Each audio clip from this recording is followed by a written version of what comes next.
you're absolute beginners, it's a panoramic view from Her Majesty Mount Zion, and the kingdom is for you.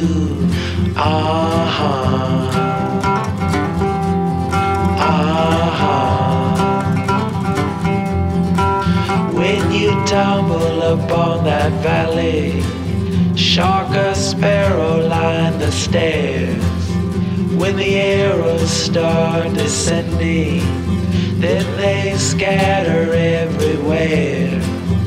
On a bookshelf in Caledonia sits a map of passageways.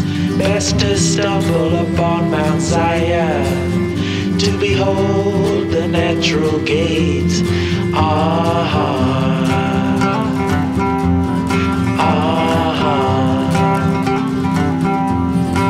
They say the original sinners never felt a drop of pain until that second in the garden. Then they felt it each and every day. So draw back your bows, you hunters who have never felt that flame. All the absolute beginners, they are safe in the shade for today.